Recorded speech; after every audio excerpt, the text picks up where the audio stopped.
So, we know that the purpose of this site is to build a fan base for the show and for the site itself, actually, through MySpace pages, Facebook pages of the characters. We know that they're very marketable. It's a very similar genre to shows called The Deadliest Catch, Ice Road Truckers. I don't know if any of you heard of those, but they have 5 million viewers. These are monster hits. And we're poised to be a big hit. We know we're sitting on a gold mine because everybody loves pilots. And these guys are characters, believe me. So we know that we have the ability, as producers of great television and now through great partners in web design, that we can build audiences. And we know that this site will help us lead to audience for the show and this site. And we do know that audience leads to revenue, which is important. And that's where we could use some help. Great. Okay, Lee, thank you very much. That was fabulous. And as you said, I mean, the whole thrust of the Blicky is really to support producers and helping them generate revenue. I mean, you've established that some of your goals are, to build a fan base and all of those things that eventually drive eyeballs, and eyeballs drive revenue, as we've said. So I think the key, and one of the messages that we share through the Blicky articles, is that you have to plan for revenue generation. So we're hopefully going to get some insight into how you did that. You have to be aware and prepare and think ahead or you're dead. Write that down. I made that up. So shall I repeat it? Think ahead or you're dead. Oh. No laugh. That's terrible. Anyway, so right off the top, I'd like to start with some of our mentors who are vital in the preparation stages. I'd like to start with James. James, you're representing the interactive producer and partner on the panel. James runs Secret Location, as I mentioned a bit earlier, which is an interactive creative production company. James, in the article that's featured in the Blicky, you mention how an interactive producer can add value to the relationship that you have with your television producer by extending the website's brand across other elements, including the TV show. Can you give us some examples of how BuffaloAirTV.com can do that? Yeah, I mean, the first thing I'll say is I think that in the context of what I wrote in the Blicky, I was talking about the new media producer being somewhat separate from the TV producer, but I think it works in this.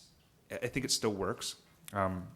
First thing that I would typically ask you would be, what do you want to achieve from the project? And I think you've answered that pretty well. You want to engage, experiment, and explore, and document a people's history, and build a fan base for the show. Yeah, we're talking season 1 because we really hope that the show gets picked up for multi-season and by international broadcasters. Sure. Right. And I guess one of my questions would be, what would success look like for this project for you? Well, this is where we thought about it a lot. We also worked with another partner, Fan Trust in Vancouver, to think through our business model. What did we want to achieve when this site? And we decided that our business model was not to create revenue in the first year, not that we wouldn't like it, but you can't do everything at one time. So to create a big fan base for the show, to help it become a big hit, so that right away in season 1, people can see that and there's a buzz created so that it A, gets picked up for season 2, and B, international broadcasters come calling. I mean, we've already started those discussions, but our biggest objective was to create as large a fan base as we can. Okay.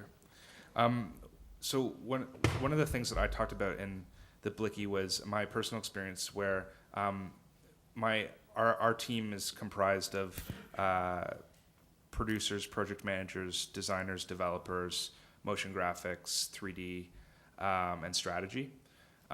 So when we approach an interactive project, either in partnership as a service company with a TV producer who wants to be the new media applicant, or we're the new media applicant, in which case we would own the new media rights to exploit it. The way we look at the TV show is the way we would look at a brand that we're working with, whether it be through an advertising agency or direct. So we think about the show as a brand and how you can holistically create every piece of contact that you're producing to be, the first thing is united. I think one of the biggest things that bothers me is when I see a website that's been made in a vacuum and the show packaging elements like the title sequence, the lower thirds, the promos don't match. I think if you're a new media producer and you're starting early on, which is the ideal, and I think every broadcaster should be contacting a new media producer as soon as they are in contact with the show, or a producer should be in touch with a new media partner at that time. You want to start thinking about how you can create that holistic brand together.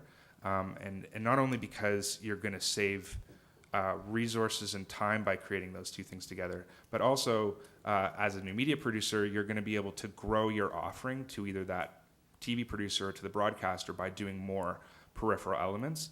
And as a TV producer, you should be talking to your new media partner about all of the graphic elements they're going to be creating for that website and how that could essentially apply to your TV production. So for instance, with most of the websites that we do, there's an experiential video element to it. So if I was looking at your plates, I would go one step further than just thinking about those characters as a parallax, and I would think about shooting all of them on green screen and having them talk to you directly when you click on them, as opposed to just getting text information or audio.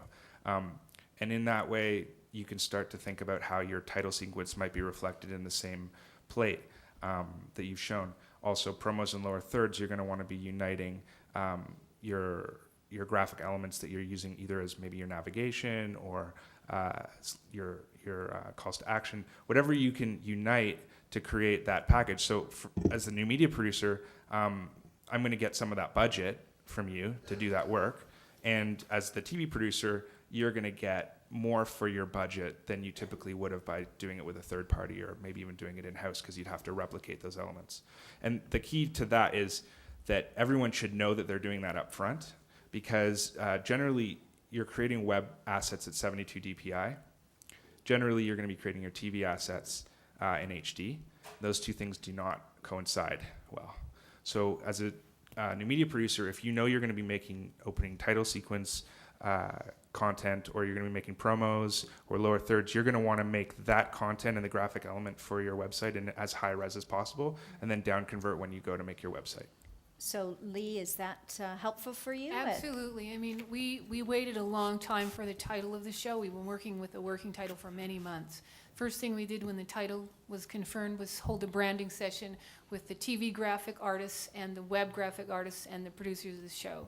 So absolutely, we know that it's a branding opportunity. It's been frustrating because of the lag, but we're trying as much as possible to think holistically. Yeah, and if let's just say your show does become a monster hit and you're starting to talk about merchandise.